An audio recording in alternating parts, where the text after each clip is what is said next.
रात के ठीक 3 बजे थे। औरत गहरी नींद में सो रही थी। तभी अचानक उसके कमरे में रखी कैंची नीचे गिरकर तेज आवाज करने लगी। उसने उनींदी हालत में करवट बदली और दोबारा सोने की कोशिश की, लेकिन तभी उसे अचानक बाथरूम जाने की जरूरत महसूस हुई। वह जल्दी से उठी और अंधेरे में अपने जूते ढूंढने लगी। एक जूता तो मिल गया, मगर दूसरा गायब था। मजबूर होकर वह बिस्तर के नीचे हाथ डालकर टटोलने लगी। तभी उसकी नजर फिर उसी कैंची पर पड़ी जो कुछ देर पहले गिरी थी। उसे थोड़ा अजीब लगा, क्योंकि उसे याद था कि कैंची कमरे के दूसरी तरफ रखी थी। जूता पहनकर वह धीरे धीरे बाथरूम की तरफ बढ़ी, लेकिन उसे जरा भी एहसास नहीं था कि अंधेरे में कोई परछाई उसके पीछे पीछे चल रही थी। वापस कमरे में आकर उसने मेज से शराब का गिलास उठाया और चुपचाप सोफे पर बैठ गई। उसका दिमाग पिछले कुछ दिनों की परेशानियों में उलझा हुआ था।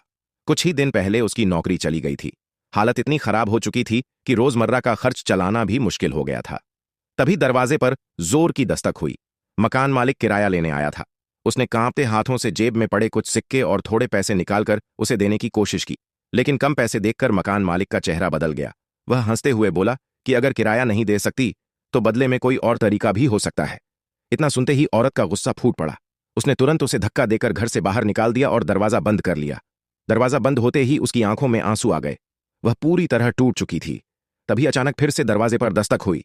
इस बार उसने डरते डरते दरवाजा खोला, लेकिन बाहर कोई नहीं था। बस जमीन पर एक छोटा सा रहस्यमयी बॉक्स रखा था। वह बॉक्स खोलने ही वाली थी कि तभी उसका फोन बज उठा। फोन पर एक आदमी था। उसने कहा कि वह उसी कंपनी से बोल रहा है जहां उसने कुछ दिन पहले नौकरी के लिए आवेदन किया था। उस आदमी ने पूछा, क्या आप एक हाई प्रोफाइल सिक्योरिटी जॉब करना चाहेंगी? औरत हैरान रह गई। काम सुनने में आसान था, बस कुछ अमीर लोगों के घरों की निगरानी करनी थी। यह सुनते ही लंबे समय बाद उसके चेहरे पर हल्की मुस्कान आई। उसे लगा जैसे अंधेरे में अचानक उम्मीद की एक रोशनी मिल गई हो। फोन पर उस आदमी ने कहा, अगर आप तैयार हैं तो बॉक्स में रखा रिमोट दबाइए। उसने डर और उत्सुकता के बीच कांपते हाथों से रिमोट दबाया। अगले ही पल उसके घर के सामने एक काली लग्जरी कार आकर रुकी। दूर खड़ा मकान मालिक यह सब देखकर हैरान रह गया। उसे पहली बार एहसास हुआ कि जिस औरत को वह कमजोर समझ रहा था, शायद वह उतनी साधारण थी ही नहीं।